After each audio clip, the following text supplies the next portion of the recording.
Hi everybody, this is Joe, and welcome to, I guess technically the 3,000 subscriber special, but also just a reflection of the results of a year-end survey I took at the end of 2017, asking everybody what their favorite video that I did of 2017 was, and overwhelmingly, the answer was Ninja Gaiden. So, I'm just going to do a commentary track here and sort of talk over how it went and how it was to produce and hopefully give you some insight into the process of producing something like this. So let's go ahead and play the episode. It's the 50th episode. And are pronounced Ninja Gaiden. Yeah, I thought that was the best cold open, was to just reference the title controversy sort of right off the bat. There's a lot of mispronunciation of certain game titles from folks, and it just seemed best to address that elephant right away. And sort of funny because I think most people know now that it's Gaiden, but I and a lot of people when we were younger, said Gaiden. So there was quite a bit to assemble for this opening sort of sizzle reel. With this many versions, it's tough to hit all the beats. I love the Ryu giving the thumbs up. That's from the Atari Lynx version. And of course, you gotta show the cutscenes because everybody knows that's one of the famous things about this game, right? So production on this episode actually started in February of that year. It did not come out until mid-May or late May. It actually came out, but production started in February. So it was a while, and when people don't make these kinds of projects, they don't, I think, understand the kind of work that goes into this. You get YouTube comments of people asking why episodes don't come out more frequently, or saying that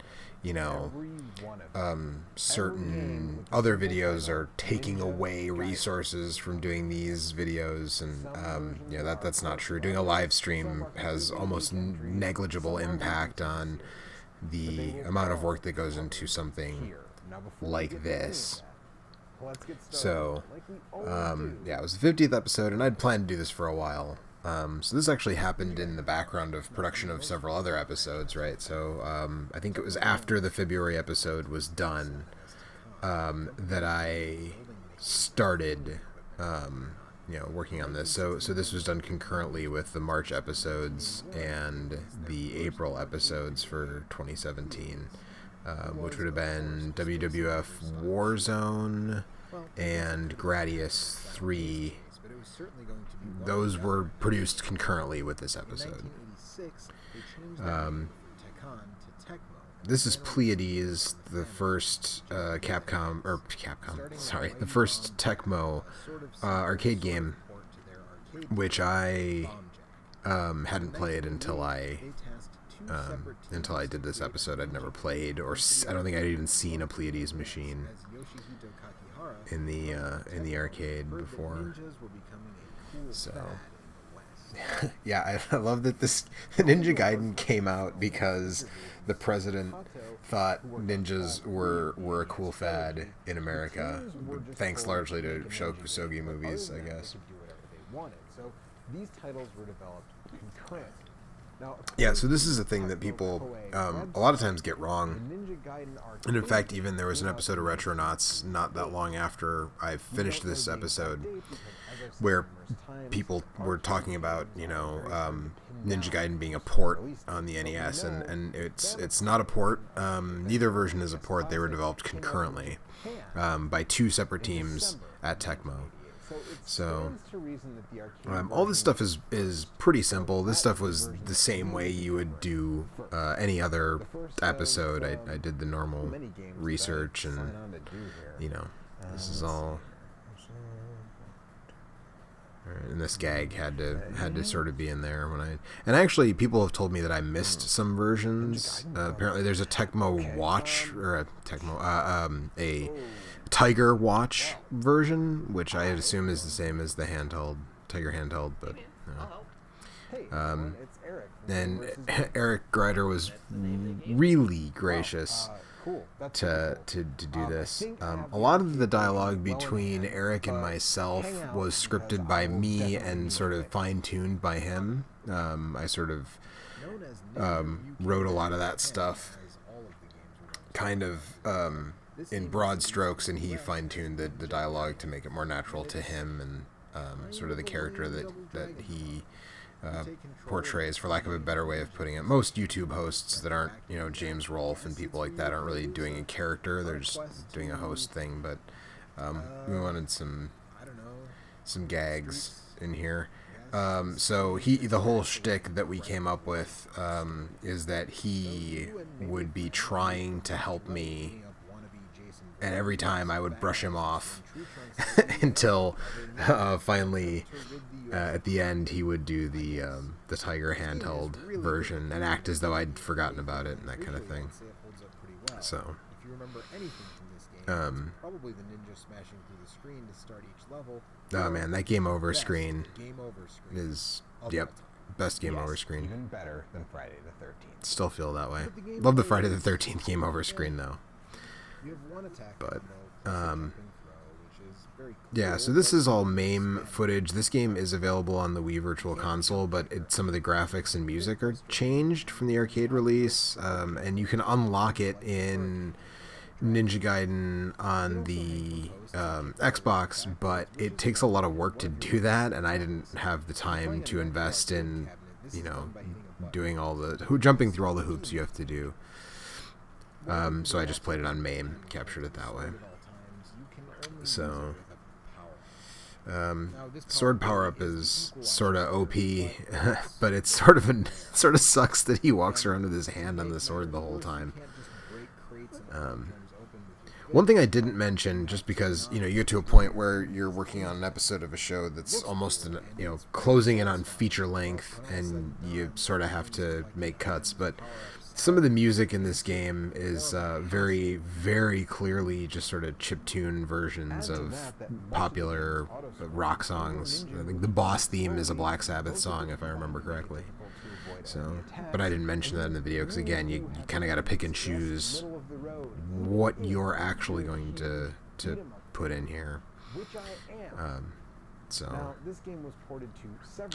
also, now that my shelves are different,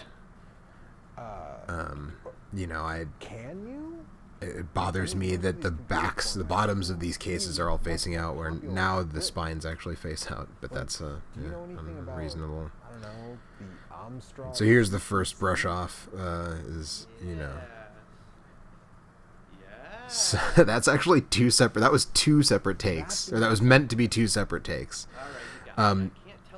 Which the way that he said it, I loved the way that he said yes twice like that, so I just used them both. But he told me afterwards that was meant to be two separate takes. And in my original script, he did call it a ZX Spectrum in the original version that I wrote. And then he was like, wouldn't it be funny if you assumed that?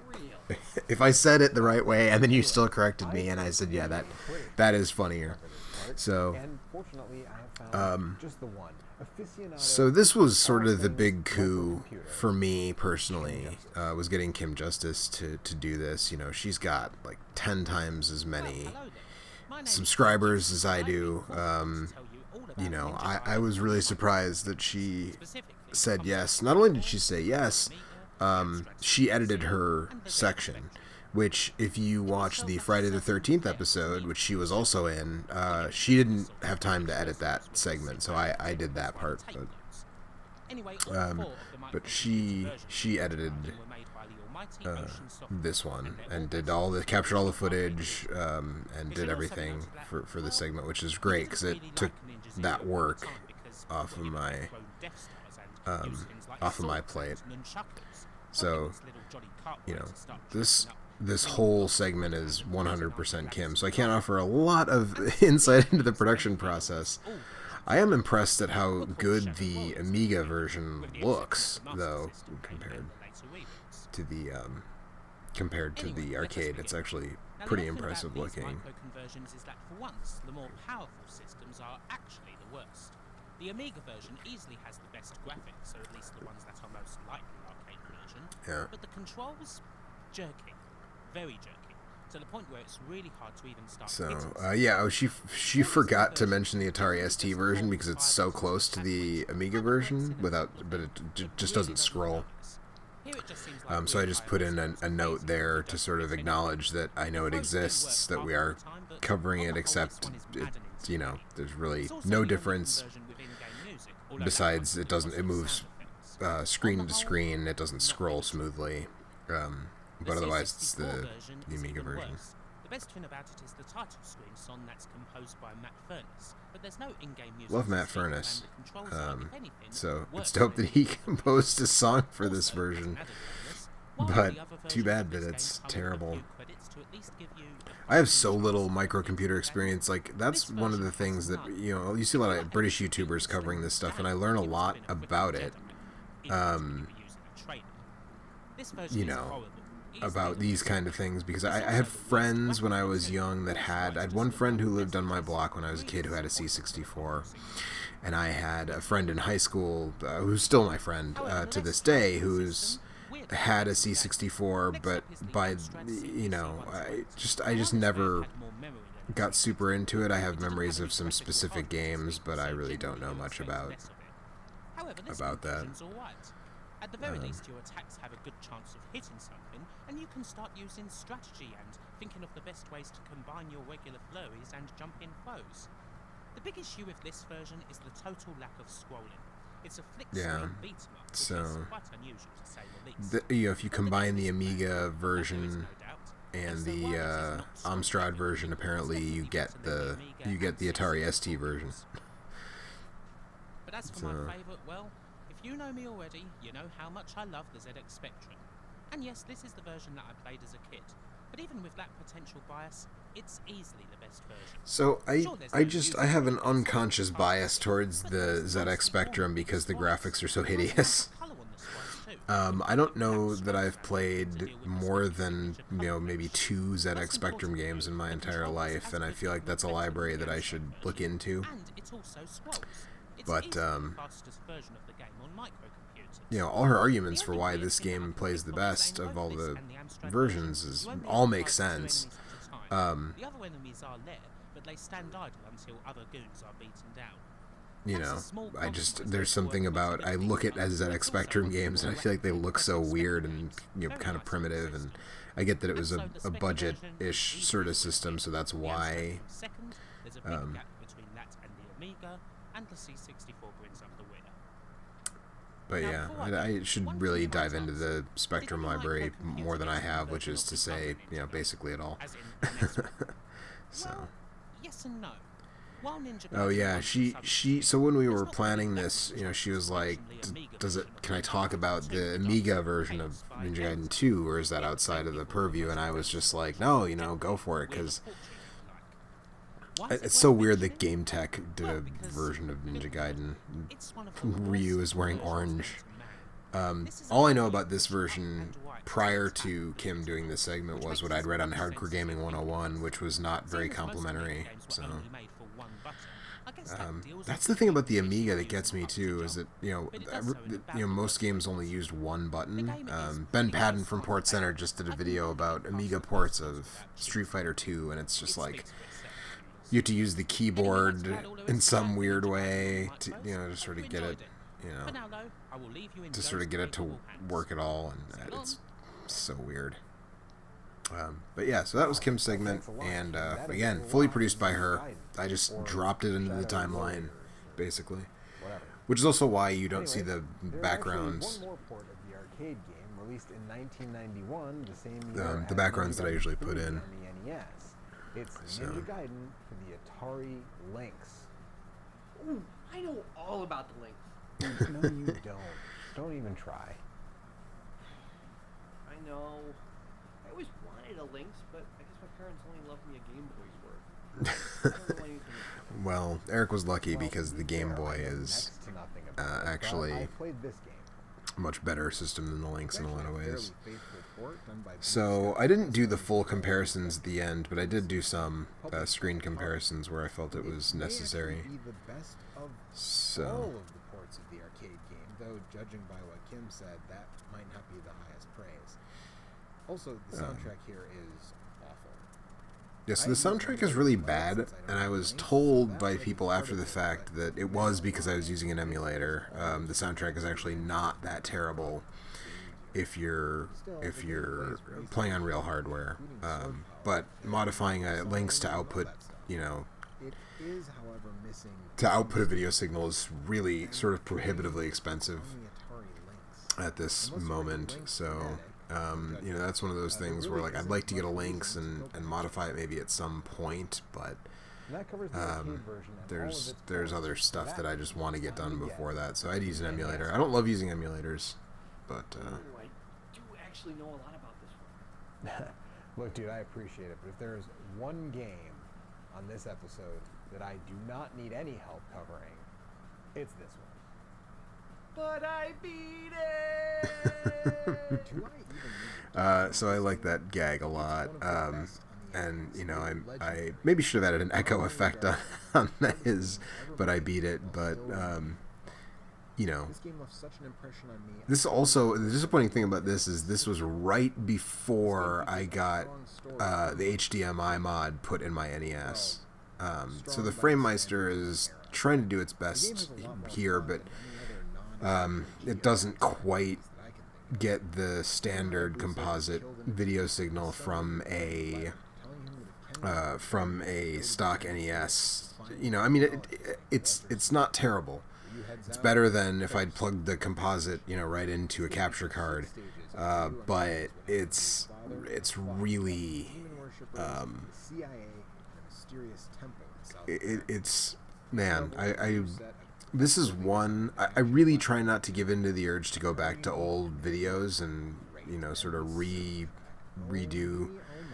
the game footage, because that would turn into just a hugely time-consuming process. But for this one, that urge has definitely been stronger than others, to go back and actually use my now HDMI modded with the Kevtris HD NES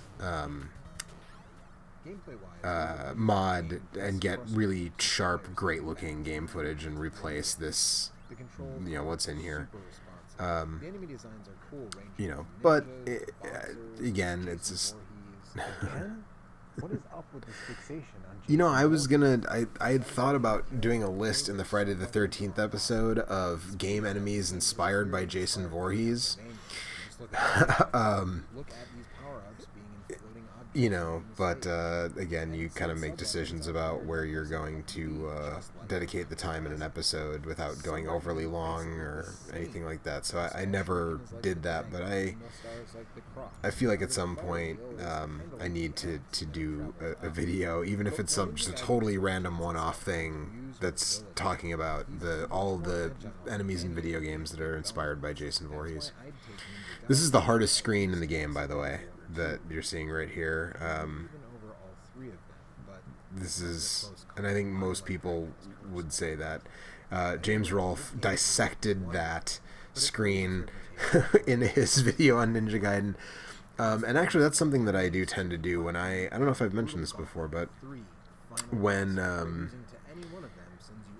the Jockio is the most frustrating of those bosses, by the way. I do that when I'm doing a video and it's something that people I know or people I'm a fan of have covered before. I will go and watch their videos to make sure, one, if there's anything that I'm missing that needs to be covered, and also two, to not make sure I'm not sort of subconsciously just ripping them off or taking dialogue from other people, sort of whole cloth. So yeah, that's the jump and slash is definitely the sort of game-breaking way to go about this. It's so powerful. It's so ridiculous. Yeah, so I'll go back. I watched James Rolfe's video, and I watched... I don't know if anybody else has done a lot of stuff on Ninja Gaiden, but... Mark from Retrocore did Battle of the Ports on the arcade ports, and I watched that. Yeah, so this is one of those sort of hidden... This is a port that a lot of people don't know exists. Oh yeah, and this gag was something that Eric and I came up with.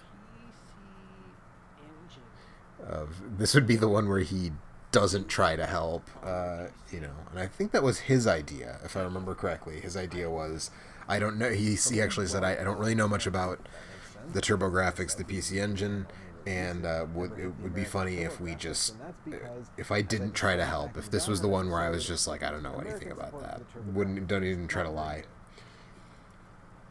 Die Hard for the PC Engine never hit the US for a variety of reasons. Yeah, so, I don't know. This might be a cheat, but I decided that the easiest thing to do would be like, let's just rather than explaining why PC Engine games didn't come to the US as TurboGrafx games, since I've already explained it, I'm just gonna use that footage and explain it that way, because it's just,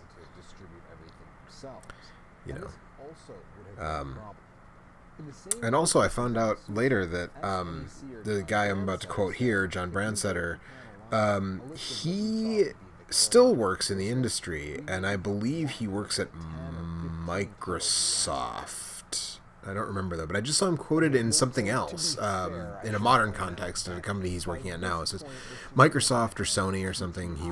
He's currently still in the industry, which is cool. Because a lot of times you wonder what happened to those people, but in his case, he did. Yeah, and this is interesting. So this game didn't come out in the US, but there is a full translation in the game. There's a code. You can play the game in Japanese, in Chinese, I think.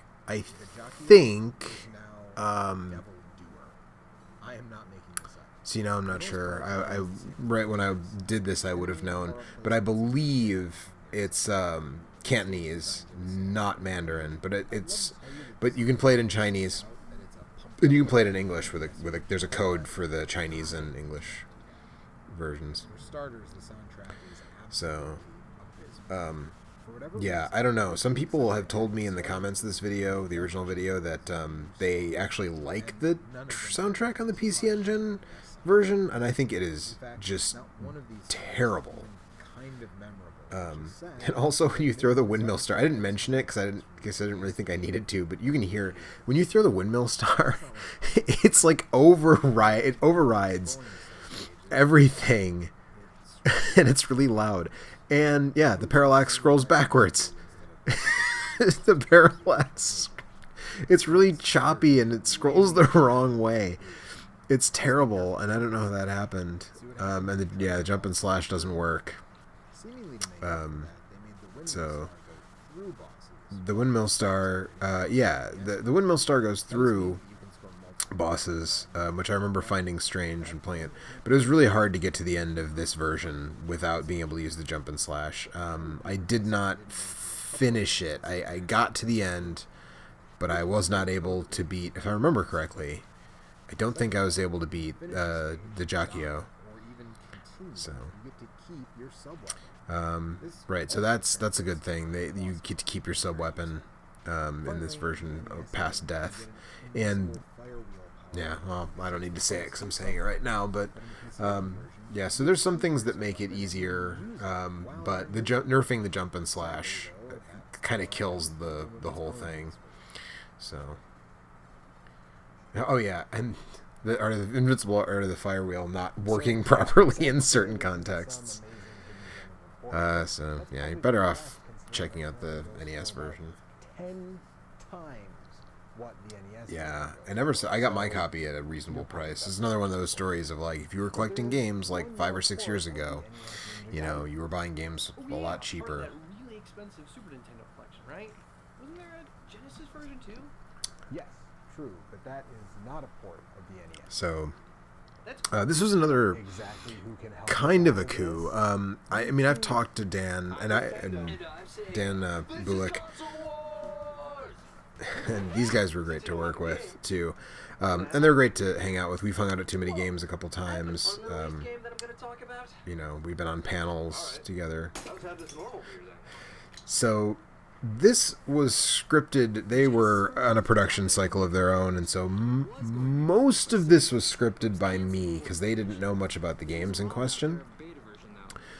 So I scripted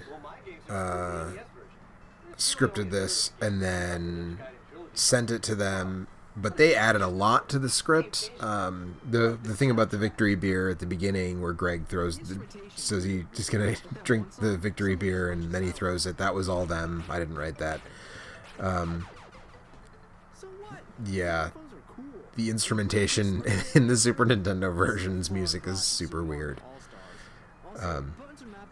But yeah, most of this was written by me, but they definitely put their own touch on it, and I'm really grateful that they did. They were super easy to work with.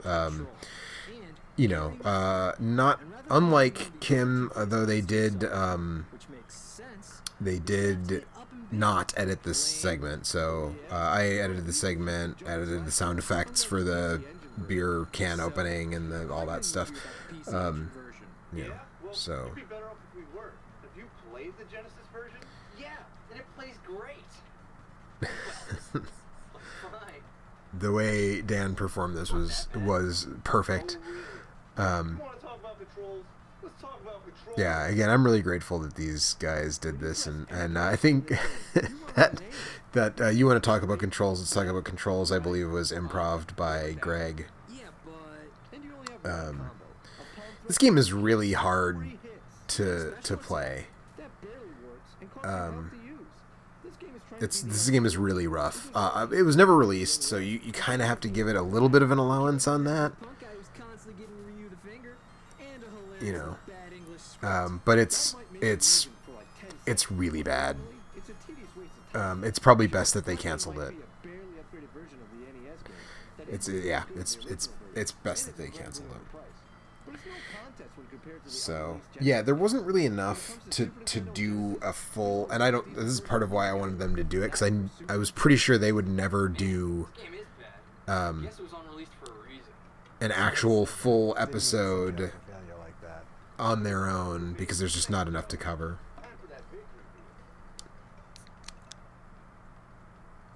No problem, Nintendo. And thanks for taking Yeah. over for the team, Sega. That was great. That does it. I was really glad that everybody, you know, sort of assented. No. It's in your pocket. It vibrates.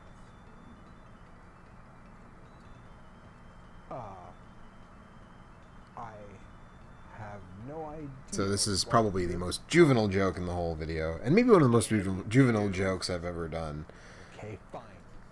I You know, but carry around an N64 Rumble Pack in my pocket at all times. But there's no N64 version of Ninja Gaiden. again, Eric's reaction was just really, really perfect on that. NES emulators on smartphones don't really. So this one was actually this segment was really tough to deal with, and I actually spent a lot of time on this segment trying to get this working correctly. I reached out to Mark from RetroCore because he's covered a lot of cell phone games on his show, and he just told me that when he does, he has a bunch of old Japanese cell phones with these games on them, apparently, that he pulls them from. So I found some emulators, and yeah, so the guys from Hardcore Gaming 101, Kurt Collada from Hardcore Gaming 101, who again also a great guy. The copy of Akumajo Densetsu that I have for the Famicom, the Castlevania 3, that I used in the Castlevania 3 episode, I actually bought from Kurt Collada. So yeah, so I couldn't get this to work. I tried really hard, actually. It took a long time trying to get a working ROM and a working emulator, and just could not do it. And these reviews from GameSpot and IGN actually surprised me when I looked them up. You know, it's like at the time the standards were so low for a playable game on your cell phone that people were like, yeah, you know, on a sliding scale, it's an 8 out of 10 to play Ninja Gaiden, the first, you know, 2 or 3 stages of Ninja Gaiden on your cell phone. But you know, I mean, I had Contra on my cell phone. I had Metal Gear. I played through most of Metal Gear, the first Metal Gear, on my cell phone. In, you know, 2007, 2008. It was not good. You know, so I think the standard was just different then. So yeah, like I said, I had to do the comparisons at least a little bit, even if I wasn't going to try to squeeze 17 games on the screen. Again, Mark from RetroCore does that. I just really couldn't bring myself to try to clutter up the screen with 17 different versions. Also, I mean, I have to give some credit to the folks who made the PC Engine version, because at least they tried to do parallax scrolling. You know, Super Nintendo and NES don't have any parallax, which is weird. This sort of feels... That's one thing I didn't mention, and then, you know, sort of by proxy, Greg and Dan didn't mention, is that part of the phoned-in nature of the Super Nintendo version is that they didn't put any parallax into it, which is weird, because, I mean, the Super Nintendo obviously can handle many layers of parallax scrolling, but it was just like, nope, just slap these onto a cartridge and ship them out the door. So, You know, I do actually know a thing or two about the Game Gear one. so Oh, hey, Rob. this shot Yeah, I think was, Sure. you know, done by sort of making sure that the Whoa, what's going on? tripod was set, not moving, and it's just a split. It's a split shot. You know, I wanted to make sure it was done well. I've seen videos where people do that, and like you can see where the seam is, and I think on that shot, and the shot that you'll see at the end of this, you know, there is not a visible seam, but it's really just you try to time it out. You kind of try to read the line in your head, say the line in your head for the other part, and just hope it works out. And I did a lot of takes just to be sure, sort of like, you know, trying to the timing slightly different just to see that I would get two that matched up. So that actually took a lot. That was the hardest shot. To get in the episode. And there's other ways you can do it. You can green screen and chroma out. In fact, there's an episode of Console Wars, the Wayne's World episode, I believe, of Console Wars, where Eric and I are on the couch. We're the new Nintendo and Sega. Or Eric is Nintendo and I'm Mattel, and we're comparing like weird offbeat old handhelds.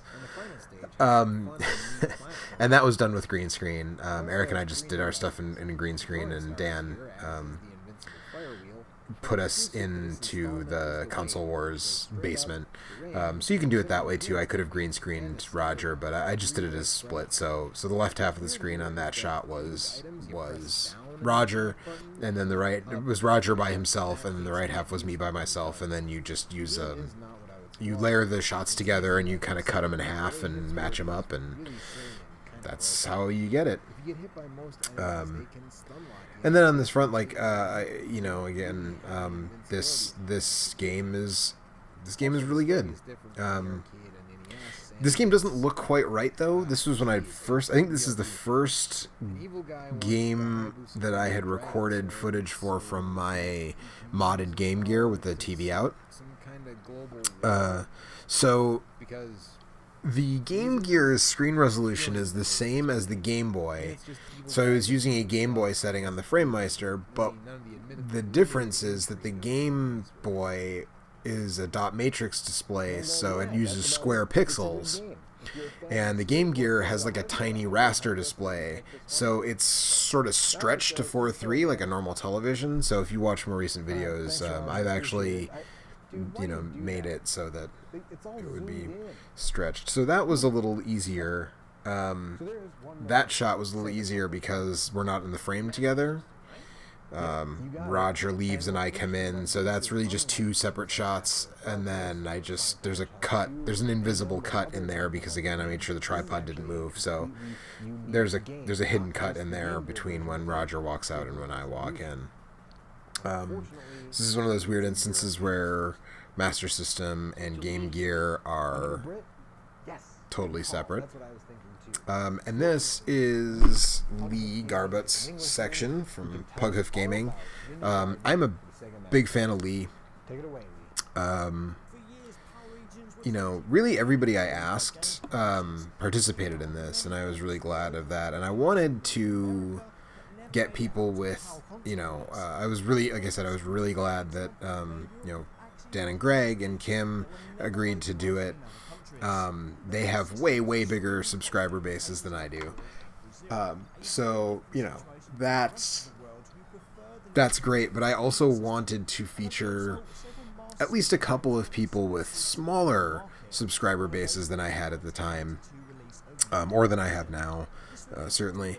And so Lee and Jay Hicks, Dolly Popka, I asked because I like their work, and I hoped that it would send, even though I don't have a huge subscriber base, obviously, about 3,000 now. When this video is up, a little more than 2,000. But it was bigger than what they had, so I hoped that some of my subscribers or people who saw this video would go over to their channels, because I appreciated the favor that Kim and the Console Wars guys were doing for me, and so I wanted to sort of have in the same episode me doing a sort of similar favor, even though it's not on as big of a scale for a couple other people. Hopefully there was some pour over as well from that, if people who watched Kim's videos or the Console Wars videos came over and then they saw Lee and Jay and decided to sign up, or even Eric, who has more subscribers than me but not a ton more. We were sort of in the same strata for a long time. He's pulled ahead recently, but he hasn't been making new videos a lot lately, so that might have an effect. I don't know. But the idea was that I wanted some people who I'm a fan of, that theoretically could get a little bit of a boost from me. And I hope that worked out for them, but I'm just really glad that they agreed, because again, I like their work a lot. This segment in particular, Lee was not able to edit it together, so he sent me green screen footage of him talking, and I captured the game footage and put it all together. You get a really clean video signal from a Master System. Generally speaking, I say, as you can see, like a little bit of jail bars in that shot, but you get a pretty clean video signal from SCART on a Master System, and it looks really good. Yeah, so I put this together, and I did it in a way where, so the game footage has the background that you see in the game footage of the rest of the video that's in my segments, but when Lee's talking, I wanted to do it in basically the style of his videos, and typically in his videos there's game footage sort of with a Gaussian blur applied behind him. So that's what I did for the segment where he's talking at the beginning, just to make it look like a Pughoof Gaming video. So that's kind of what was going on there. So he wrote that all and recorded it all, and I edited his segment together. So Wait, but yes, but as everybody knows, there was a 2000. So this is going to Jay Dolly Popka, and that he was the one that I think I knew right away when I first started thinking about how I wanted to approach this video. He was sort of the first person that came to mind, because I just don't know much about. I never owned an original Xbox. I never got into the newer Ninja Gaiden games. I played Ninja Gaiden Sigma on PS3 a little bit and didn't really get into it. Wasn't loving it. So Jay was sort of one of the first people I thought of to be like, this is the guy who can help me, with this segment of the episode. So, and Jay actually was so not only did Jay edit his segment together himself, he also got it to me way early. Like I think it was by the end of March I had this segment in my hands, and I had to make a couple of minor edits, just because he sort of made a full episode of his own show essentially and gave it to me, and it just ran. By the time the rest of the episode was done, this segment covering just this one version was sort of the longest out of all of the versions, and so I made a couple of trims and kind of, a little bit of nip tuck kind of stuff on this, but I'm really happy with it. I was really glad that he, got so into it, did such a great job. Especially the NES games and their amazing cutscenes for the time. Well, So. And he does a pretty good analysis. Again, I can't really say if I agree or disagree with him because I didn't get into these games, and I played very little of the first one essentially. Modern for the Xbox. Now, Ninja Gaiden's gameplay has inspired. It still looks pretty good though, somewhat surprisingly. So, and I like character-based action games too. I like Devil May Cry games and that kind of thing. God of War, played the first two, liked them, a fair amount. But this, I don't know, man. This game just did not click with me. To the point where I just never really, just never got all the way there for me. So I was again really happy that Jay was able to come in and sort of offer his perspective and edit the thing together himself, which again, obviously I don't hold it against anybody who didn't edit their own segment. I'm just grateful they participated, but it's just a matter of talking about the production cycle. Some I did have to edit, some I didn't. I hope it still seems pretty seamless, relatively seamless, that it's not super obvious which segments I edited versus other people. I hope. So.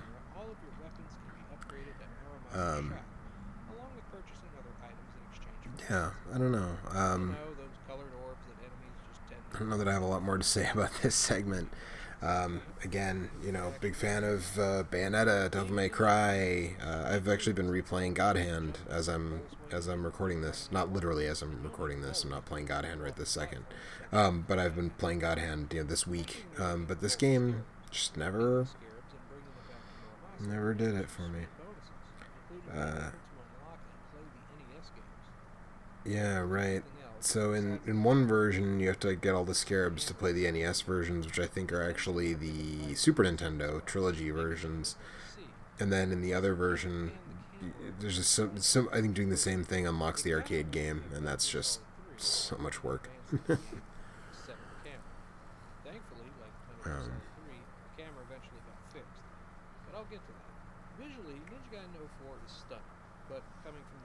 Yeah. Also, it's like that. What is going on in that shot? I wondered about that. Like, why are her breasts? Why do they look like they're covered in Vaseline? I don't understand. Especially in the shot prior, they're not. I mean, they're large and they're out there, and it's whatever, Itagaki being Itagaki. But in the shot right after, it looks like she just fell in a puddle of Astroglide, and I don't know why. Amazing, but it's doable. Plus, if it really bothers you, you can switch it to the Japanese audio track. Bad dialogue ahoy.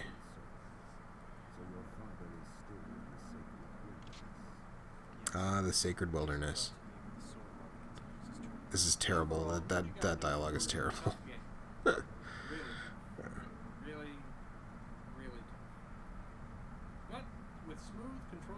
Yeah, so and also I think Jay told me that this was the last video he recorded in this room, in this house. This is right before I think he and his wife moved shortly after this, so I think I have the distinction of having the last thing recorded in that room. on my channel. So. As well as new missions, costumes, enemies, and a third-person camera. But don't worry, you can still switch between first and third-person cameras by clicking on the right analog stick. Rats from a sinking ship? I don't know. Yeah, okay, it's Ninja Gaiden Black where you can unlock the arcade version. Which is kind of a bummer. The difficulty I think the NES, I agree with that as well. The NES versions, the 3 NES games is a better bonus than the arcade version. So yeah, Ninja Gaiden Black is the best version and the one to pick up. Unless you're a Sony guy, I mean, I guess you could get Ninja Gaiden Sigma or something. Yeah, I'm not gonna talk about it. yeah, and I'm glad that Jay did not decide to discuss the differences between Ninja Gaiden and Sigma, because I probably would have had to cut it, just because, again, the segment sort of went a wee bit long, and I had to make some trims to it, so... Not lose my sanity. Back to you, buddy. Thanks so much, Popka. I'm glad you were able to keep your sanity. Like I said, I never really got into this. So all these segments were recorded in one night, one session, the same way as I normally record this stuff. T-shirt I'm wearing is a Less Than Jake T-shirt that says "Life is short, so listen to Less Than Jake," and it has the Grim Reaper on it. And I felt like the Grim Reaper was a good shirt to wear for this game. No, we're done. We talked about everything. We talked about the NES. We talked about the PC Engine, the arcade original, all those ports, all that stuff. We talked about the unreleased Genesis version. We even talked about the cell phone version. There's nothing left. Oh, but there is. Yeah, so I think that was also Eric's suggestion, was that he bought he specifically bought this when I started pitching this idea to him, and so that was that was where we were going with this, was the Tiger handheld. Nail biting action, check. Sweet soundtrack, Oh man, check. so If bad. this doesn't deserve the edge, I don't know what does. And we all had them, right? Like if you were alive at that time, you had a couple of games in this style. Clumsy movement, ear-piercing beeps, and you can't tell if all the button mashing you're doing is actually doing anything worthwhile. I'll say this though, it seems like they I did don't know, man. legitimately try. It's got a basic rough. level structure with bosses at the end of each level. Konami even made their own in-house, and they were oddly shaped. But they also licensed them to Tiger. Like there's Castlevania Tiger handhelds, but there are Konami made. I think there's a Contra one that I seem to remember having. It's real bad. For as notoriously lousy So. and cheap as these Tiger handhelds are, Ninja Gaiden is oddly expensive, running about $20 to $25 on average. Yeah, It's tough to recommend. It's $15 to $20 too much for this. Wow. Okay. So, So yeah. So Eric did. single version. He edited that segment together, that last segment, but everything else he just sent me his dialogue and stuff, and I added. But he edited together that segment of him. In any meaningful way, from a perspective of graphics and sound. So, That segment of him actually to give the talking about the Tiger handheld. He edited that, but be honest, again, because there are so many, I'm not going to. which again, given how much work it took to put this together, I was very grateful. Even though that's like pretty short and there's only a couple of shots in it, it's not not a lot of editing. I was really grateful that he did it. But yeah, it's always kind of, I don't want to say disappointing, but it's interesting and sort of a bummer to not be able to push something else when you get to this segment and go, yeah, the one that everybody thinks is the best one actually is the best one. Games that I would just sort of recommend, I would say the two Sega publishers. Although, The Master System I mean, and it's Game good that I Gear got to games, shill these a little bit, because those two versions are actually pretty good, especially if you've played the NES versions a lot Of course, again, as I said, I'm not a huge and fan are of sort of the looking for something newer more. version, but a lot of people are, so if Giant you glare on that action from games that my are lights. incredibly difficult, strike your fancy. I would recommend checking this one out, but I would also take the Dolly Popka's advice and not actually check out this particular version, but one of the later re-releases, either Ninja Gaiden Black, also on the original Xbox, or Ninja Gaiden Sigma on the PlayStation. I remember editing this together, and by the time I got to this point in the edit where I was sort of putting the cap on it, so much for as always, I am incredibly grateful to check out the stuff was- that I do here. it was such a relief to get to the end of it. And sort of be done. You know, and then you got to go over it and make sure you didn't make any errors and there's no weird spikes in the volume, and you know, you didn't put in a temporary graphic and forget to take it out or anything. But I mean, by the time I was at the tail end of editing this stuff together, it's just totally crazy. Also, this is a game that had a commercial, and you know, now it's, the way they sold games back in the day is a lot of fun, because now you pretty much just get a trailer for the game where you just get, you know, gameplay footage, or you know, or a sort of what am I looking for? Sort of a CG trailer. And you know, getting actual commercials was pretty fun. So that's it. That's the episode. And yeah, I don't know. If you have any other questions about the episode or how it was produced, certainly feel free to leave something in the comments. And you know, if you haven't checked out, well, I hope you watched the original version of this before you watched the commentary track, but you know, otherwise check out maybe some of these other videos that I'm going to put up on the screen here, and look forward to some wrestling game videos coming up on the channel in the fairly near future. And that's going to do it. So long.